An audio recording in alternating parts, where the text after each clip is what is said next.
नमस्कार दोस्तों, आपके अपने चैनल प्योरिटी ऑफ लाइफ में मैं नीलम शुक्ला आपका बहुत बहुत स्वागत करती हूँ।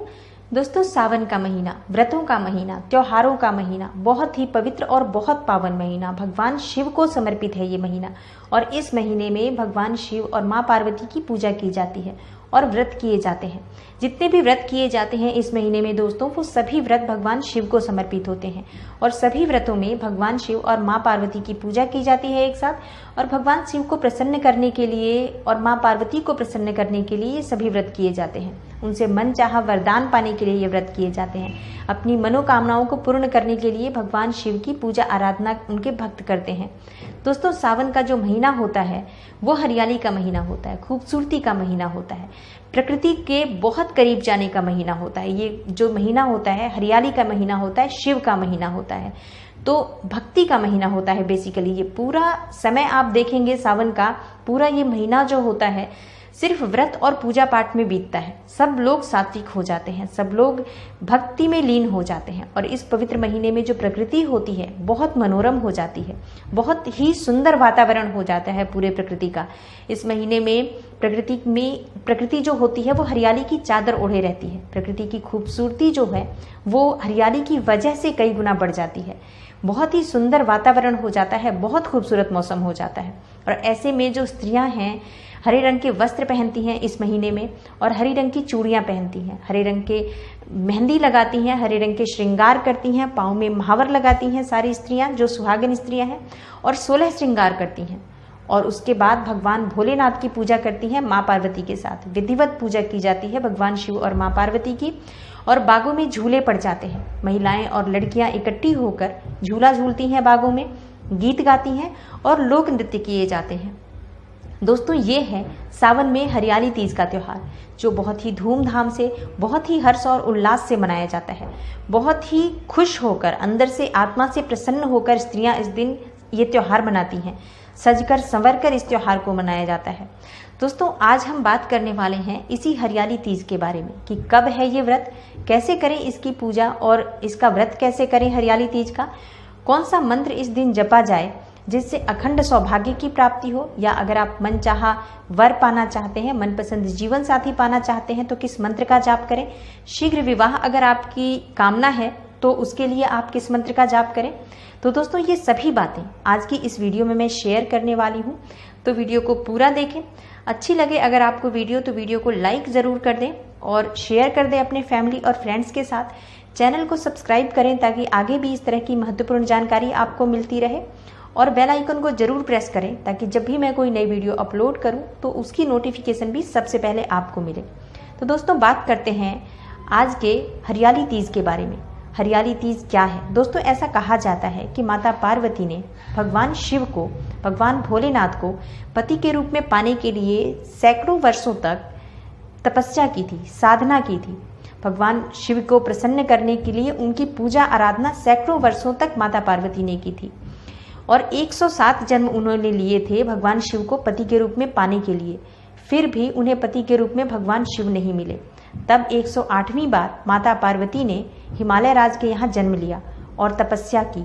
श्रावण मास में तृतीया तिथि को व्रत किया, तब भगवान शिव उन्हें पति के रूप में मिले। पूजा आराधना करके माता पार्वती ने तृतीया तिथि को भगवान शिव को प्रसन्न किया।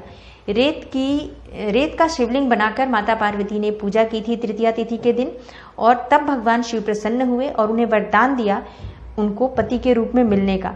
इस तरह से जो ये व्रत है इसके प्रभाव से ही माता पार्वती ने शिव को पति के रूप में पाया था। शिव को पति के रूप में पाने के लिए आज का दिन बहुत ही पवित्र दिन माना जाता है।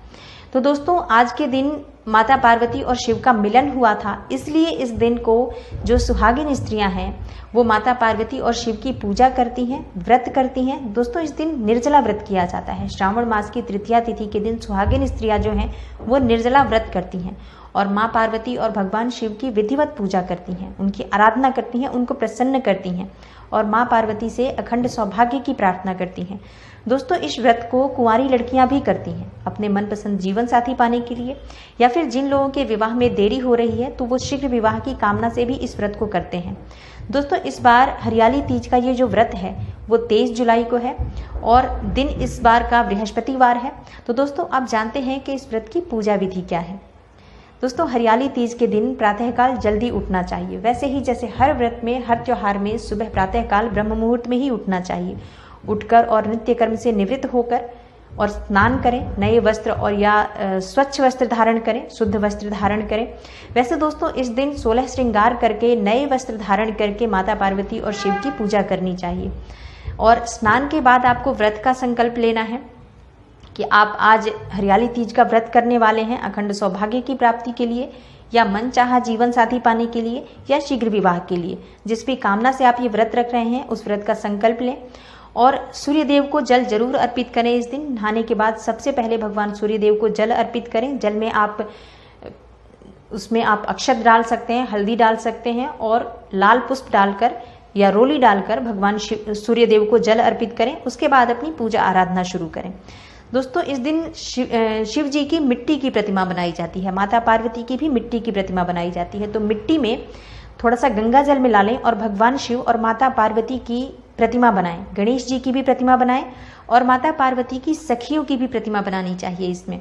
तो भगवान शिव और माता पार्वती की पूजा करें, विधिवत रूप से अभिषेक करें भगवान शिव का, बेलपत्र अर्पित करें, भांग धतूरे से भगवान शिव जी की पूजा करें, धूप दीप नैवेद्य से उनकी पूजा करें।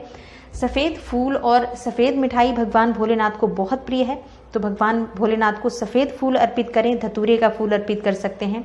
और सफ़ेद मिठाई में आप दूध से बनी हुई कोई भी मिठाई भगवान शिव को अर्पित करें। माँ पार्वती को लाल फूल बहुत पसंद है तो उन्हें लाल फूल अर्पित करें।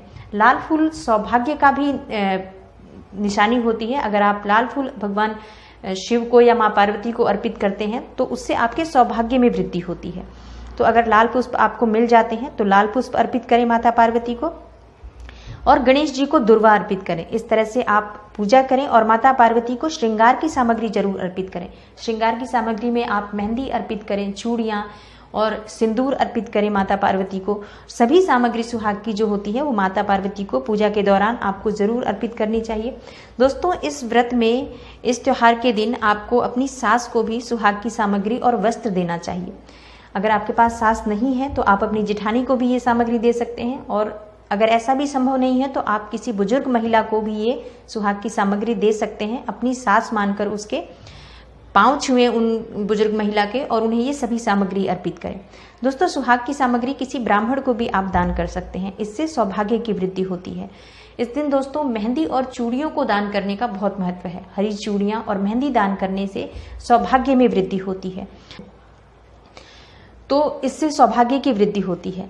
दोस्तों इस दिन हरियाली तीज के दिन महिलाएं जो हैं वो रात्रि में जागरण भी करती हैं और कीर्तन करते हुए पूजा करती हैं। जो पूरी रात होता है वो जागरण करते हुए और कीर्तन करते हुए बिताती हैं। दोस्तों नवविवाहित लड़कियां जो होती हैं, जिनकी शादी की पहली तीज होती है, वो इसमें मायके में चली जाती हैं और वहीं जाकर इस तीज का व्रत और त्योहार मनाती हैं। और विवाहित लड़कियों को ससुराल से उनके लिए वस्त्र आते हैं, आभूषण आते हैं, श्रृंगार की सामग्री आती है, मिठाइयाँ आती हैं। और इस तरह से इसे सिंजारा कहा जाता है जो ससुराल से मायके में आता है। और अगर ससुराल में लड़की होती है तो यही सारी सामग्री उनको मायके से भी जाती है। इस तरह से ये व्रत जो है वो इस तरह से सामग्रियों के आदान प्रदान का है कि आप सुहाग की सामग्री आप अगर ससुराल में हैं तो मायके से जाएगी और अगर आप मायके में हैं तो ससुराल से जाएगी। तो सुहाग की सामग्री इस दिन के लिए बहुत महत्वपूर्ण होती है। दोस्तों इस दिन अपने हाथों में मेहंदी जरूर लगाएं और हो सके तो मेहंदी अगर आपको हरे पत्ते की मिल जाती है तो वही मेहंदी लगाएं, क्योंकि उसमें औषधीय गुण होते हैं जो स्वास्थ्य के लिए भी बहुत अच्छे होते हैं। केमिकल वाली मेहंदी जो है वो स्वास्थ्य के लिए अच्छी नहीं होती है। तो अगर आपको हरी मेहंदी मिल जाती है पत्ते वाली तो उसे पीसकर अपने हाथों में लगाएं, ये बहुत शुभ होता है। मेहंदी जरूर लगाना चाहिए और पैरों में महावर जरूर लगाना चाहिए। कई जगह पर इसे आलता कहा जाता है, तो इसे पैरों में जरूर लगाएं। 16 श्रृंगार करें, नई चूड़ियां पहने, नए वस्त्र पहने और तब भगवान शिव और माँ पार्वती की पूजा करें। अपनी सास का आशीर्वाद इस दिन जरूर लें या अपने बड़े बुजुर्गों का आशीर्वाद लें। जितने बड़े बुजुर्गों का आप आशीर्वाद इस दिन ले सकते हैं, आप सबकी कोशिश करें, सबसे प्यार से बोलो, सबसे झुककर उनके पाँव में और उनके पैर छूकर आशीर्वाद लें। तो ये बहुत महत्वपूर्ण होता है आपके सौभाग्य के लिए। दोस्तों, हर जगह तीज का जो व्रत होता है उसको करने का तरीका अलग अलग होता है। तो जैसा आपके यहाँ व्रत होता है, जिस नियम से, जिस विधि से आपके परिवार में, आपके घर में ये व्रत किया जाता है, आप बिल्कुल वैसे ही अपने परिवार में होने वाले नियमों का पालन करते हुए इस व्रत को करें। और इस दिन माता पार्वती के सौभाग्य मंत्र का जाप जरूर करना चाहिए। इसे करने से अखंड सौभाग्य की प्राप्ति होती है, आपके सौभाग्य की आयु लंबी होती है। और अगर आप मनपसंद जीवन साथी पाना चाहते हैं या शीघ्र विवाह की कामना है आपकी, तो इस मंत्र का यथासंभव जाप करें। जितना आपसे बन पड़ता है उतना आप इस मंत्र का जाप करें, तो आपको मनपसंद जीवन मिलता है, जीवन साथी मिलता है, अखंड सौभाग्य की प्राप्ति होती है और शीघ्र विवाह की कामना पूर्ण हो जाती है। दोस्तों, मंत्र है, हे गौरी शंकरार्धांगी यथा त्वं शंकर प्रिया तथा माम कुरुम कल्याणी कांत कांता सुदुर्लभाम। ये मंत्र है। इस मंत्र का जाप आप यथासंभव करें और पूरे सच्चे मन से करें। माँ गौरी का मंत्र है ये। इसको करने से सौभाग्य की, सुख की वृद्धि होती है, परिवार में सौभाग्य की वृद्धि होती है, सुख की वृद्धि होती है, धन की प्राप्ति होती है इसे करने से। क्योंकि जो सौभाग्य का मतलब ही होता है कि सभी चीजें आपके भाग्य में, सुंदर भाग्य। तो अगर आप इस मंत्र का जप करते हैं तो आपका भाग्य सुंदर हो जाता है।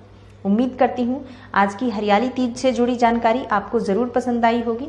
दोस्तों, वीडियो अच्छी लगी हो तो लाइक करें, शेयर करें, चैनल को सब्सक्राइब करें और बेल आइकन को जरूर प्रेस करें। माता पार्वती सहित भगवान शिव की कृपा आप पर सदा सर्वदा बनी रहे। मैं मिलती हूँ आपसे अगली वीडियो में किसी नई और महत्वपूर्ण जानकारी के साथ। तब तक के लिए नमस्कार।